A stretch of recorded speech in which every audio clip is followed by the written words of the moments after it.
నమస్తే welcome to 99 TV. Ration బియ్యం scam వెనక మాజీ మంత్రి రోజా. ఇది ఎంతవరకు నిజం? ఎందుకంటే తాజాగా చిత్తూరు జిల్లాలో పలు చోట్ల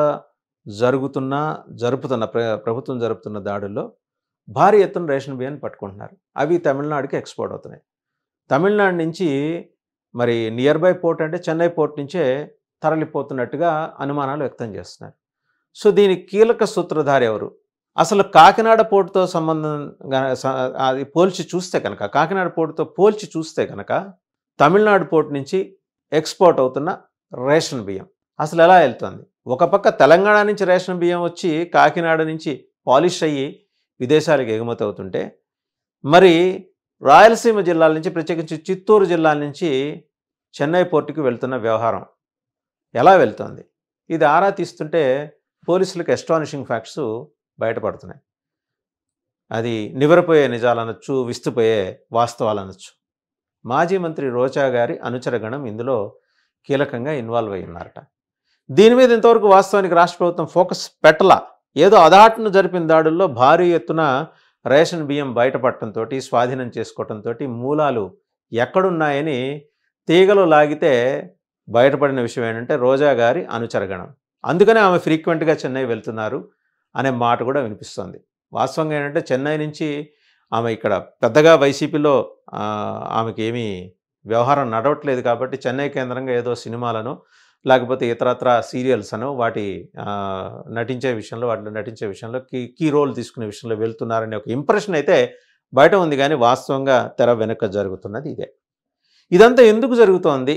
అసలు ఈ రాష్ట్ర వ్యాప్తంగా ఈ దాడులు జరగడానికి గల ప్రధానమైన కారణం సీజ్ ద షిప్ అంటూ deputy chief minister Pawan Kalyan కాకినాడలో చేసిన ఈ మొత్తం ఎపిసోడ్ అంతా కూడా ప్రభుత్వాన్ని కదిల్చింది. ఒక రాష్ట్ర ప్రభుత్వాన్ని కాదు, రాష్ట్ర ప్రభుత్వంలో సమన్వయంతో కలిసి పనిచేయాల్సిన పోలీస్, రెవెన్యూ వ్యవస్థలు, అలాగే పోర్ట్లో కూడా అంతర్గతంగా ఉండే పోర్ట్లో 12 నాటికల్ మైల్స్ లోపల ఈ వ్యవహారాలని పరిశీలించాల్సిన ఏపీ మెరైన్ పోలీస్, వాళ్ళు కూడా కోస్టల్ పోలీస్ అని ఒక చోట, మెరైన్ పోలీస్ అని ఒక చోట అంటుంటారు. రాష్ట్రాలను బట్టి మనం మెరైన్ పోలీస్ అంటాం.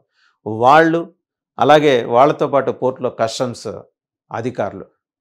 అధికారులకు ఒక వెసులుబాటు ఉంది. వాళ్ళు ఏంటంటే బియ్యాన్ని 2 కోణాల్లోనూ చూస్తారు. ఒకటి, అది బాసుమతి బియ్యమా, నాన్ బాసుమతియా.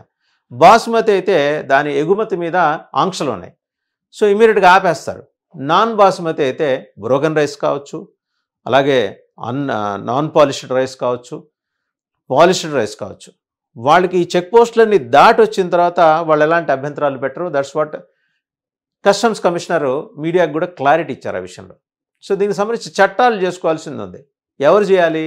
రాష్ట్ర ప్రభుత్వం చట్టాలు చేయాలి. ఎవరి సమన్వయంతో ఇదంతా నడపాలి అంటే మినిస్ట్రీ ఆఫ్ షిప్పింగ్ తోటి నడపాలి, అలాగే మినిస్ట్రీ ఆఫ్ ఎక్స్టర్నల్ అఫైర్స్ నోటీసులోనే పెట్టాలి, మినిస్ట్రీ ఆఫ్ హోమ్ అఫైర్స్, కేంద్ర హోం మంత్రిత్వ శాఖ, కేంద్ర షిప్పింగ్ మంత్రిత్వ శాఖ, అలాగే విదేశీ వ్యవహారాల శాఖ. ఈ 3 శాఖల సమన్వయంతో ఎవరెవరు పనిచేయాలి? ఇన్కమ్ ట్యాక్స్ పనిచేయాలి, కస్టమ్స్ పనిచేయాలి, స్టేట్ పోలీస్, మెరైన్ పోలీస్ పనిచేయాలి, లోకల్ డిస్ట్రిక్ట్ అడ్మినిస్ట్రేషన్ పనిచేయాలి. ఈ డిస్ట్రిక్ట్ సప్లై ఆఫీసర్ డిఎస్ఓ అంటారు, ఈ రేషన్ వ్యవహారాలు పర్యవేక్షించాల్సింది, వీళ్ళు పర్యవేక్షించాలి. అసలు 3 చెక్ పోస్టులు దాటి బియ్యం ఎలా రవాణా అవుతోంది? ఇది కీలకమైన ప్రశ్న. దీన్ని వదిలేసి మనం పైనకెళ్ళి సముద్రం మీదకెళ్ళి అక్కడ ఏదన్నా అడుగుదామంటే వాళ్ళకుండే నిబంధనలు వాళ్ళకుంటాయి. అండ్ ఎగ్జాక్ట్గా అదే అంశాన్ని పట్టుకొని ఈ కేంద్ర ప్రభుత్వ సంస్థ రాష్ట్ర ప్రభుత్వానికి, అలాగే కాకినాడ జిల్లా కలెక్టర్కి కూడా ఒక లేఖ రాసింది. ఆ కేంద్ర ప్రభుత్వ సంస్థ పేరు ఏంటంటే నేషనల్ కోఆపరేటివ్ ఎక్స్పోర్ట్స్ లిమిటెడ్. ఇది కేంద్ర హోంమంత్రిత్వ శాఖ పరిధిలో పనిచేస్తూ ఉంటుంది. విదేశీ వ్యవహారాల మంత్రిత్వ శాఖతోటి అనుసంధానంలో ఉంటుంది. వాళ్ళు రాసింది ఏంటంటే తరచూ తనిఖీల పేరుతోటి మీరు బియ్యం ఎగుమతులను ఆపేస్తున్నారు, బియ్యం స్టాక్స్ అలా కాకినాడ పోర్టులో నిలిచిపోయి ఉన్నాయి ఫోర్టిఫైడ్ రైస్ అనే అనుమానంతో. అటువంటి ఇబ్బందులు మాకు కలిగించమాకండి. ఆఫ్రికాతోటి G2G ఒప్పందం ఉంది, ఆ ఒప్పందాన్ని ఎగ్జిక్యూట్ చేయాల్సిన ఏజెన్సీ మేము. సో మాకు ఇదే విషయమై ఎదురవుతున్న అవాంతరాల మీద మేము పదే పదే నెత్తి నోరు కొట్టుకుంటున్నప్పటికీ మీ దగ్గర నుంచి సరైన ప్రాపర్ రెస్పాన్స్ లేదు. మీరు ఈ విధి విధానాలను సవరించుకోవటమో లేకపోతే దీన్ని అడ్రస్ చేయడానికి కావాల్సిన వెసులుబాటో దాని మీద చర్చించండి, అంతేగాని మాకు ఇబ్బంది కలిగించమాకండి. ఎందుకంటే ఫారిన్ కరెన్సీ, విదేశీ మార్గద్రవ్యం కూడా వస్తుంది. ఇక రెండో అంశం, ఇక్కడ ఎన్సీఎల్ లేవనెత్తిన అభ్యంతరం ఏంటంటే ఒకవేళ అలాంటివి ఏమన్నా తనిఖీలు ఏమన్నా ఉంటే చెక్ పోస్టులు అయిపోవాలి. చెక్ పోస్టులు దాటి వచ్చిన తర్వాత తనిఖీలు అంటే ఇబ్బందే వాళ్ళకి. అలాగని చెక్ పోస్టులు దాటి వచ్చినంత మాత్రాన తనిఖీ చేయొద్దనే అధికారం ఎన్సీఎల్కి లేదు. ఎందుకంటే అది రాష్ట్ర ప్రభుత్వం ఖచ్చితంగా అనుమానం ఉన్నప్పుడు తనిఖీ చేయొచ్చు. కానీ దానికంటూ కొన్ని నిబంధనలు ఉన్నాయి, చట్టాలు ఉన్నాయి. ఆ చట్టాలకు లోబడి చేయాల్సి ఉంటుంది.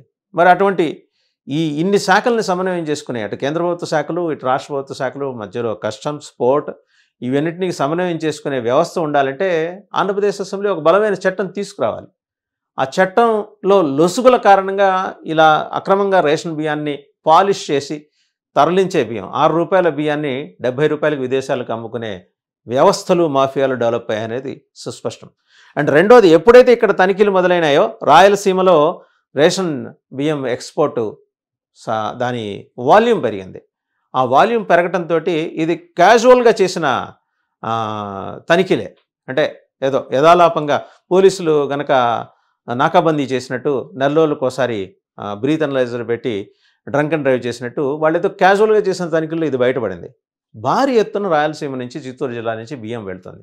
అంటే ఈ బియ్యమే అక్కడికి వెళ్తుందా, లేకపోతే అక్కడ రాయలసీమ ప్రాంతంలో పండిన బియ్యం నుంచి సేకరించిన రేషన్ బియ్యమా, లేకపోతే అక్కడ గోడౌన్ల నుంచి లిఫ్ట్ చేసిందా? ఇటువంటి అంశాలన్నింటి మీద సమగ్రంగా దర్యాప్తు జరిగితే కానీ మిగిలిన విషయాలు తెలియవు. ఎందుకంటే ఈ పోర్టు దగ్గర ఇబ్బంది ఎదురవుతోంది అనుకున్నప్పుడు శతకోటి దరిద్రాలకు అనంతకోటి ఉపాయాలు అన్నట్టు మాఫియా వేరే వేస్ చూసుకుంటుంది. అందులో భాగంగా ద్వారంపూడి చంద్రశేఖర్ రెడ్డి, వారి అనుయాయులు అందరూ కలిసి రోజా గారితో సంప్రదింపులు జరిపినట్టు, రోజా గారి అనుచరులు, అనుయాయుల ద్వారా చెన్నై పోర్టు నుంచి రేషన్ బియ్యాన్ని తరలించే ఏర్పాట్లు చేస్తున్నట్టు పోలీసుల ప్రాథమిక దర్యాప్తులు తేలింది. So detailed investigation carry out చేస్తే కానీ ఇందులో వాస్తవాలు బయటకు వచ్చే అవకాశం లేదు. ఎనీహౌ దీని వెనకాల హవాలా ఉంది, దీని వెనకాల మనీ లాండరింగ్ ఉంది. డబ్బులు చేతులు మారటం అనేది ఫిజికల్గా ఎక్కడ కూడా లెడ్జర్లలో కనిపించదు, బ్యాంక్ అకౌంట్స్లో ఎక్కడా రిఫ్లెక్ట్ కాదు. బట్ డబ్బులు చేతులు మారుతున్నాయి, వేల కోట్ల రూపాయలు మారుతున్నాయి. బియ్యం రేషన్ మాఫియాకి రెక్కలు చాలా పెద్దవి, అన్ని రాష్ట్రాలకి విస్తరించి ఉన్నాయి, అంతర్జాతీయంగా రకరకాల ముఠాలతో కలిసి పనిచేస్తుంది. కాబట్టి ఈ మొత్తం అంశాల మీద ఫోకస్ పెట్టాలంటే రేపో మాపో సిఐడి, ఈడీ కూడా రంగంలోకి దిగాల్సిన పరిస్థితి అయితే స్పష్టంగా కనిపిస్తుంది.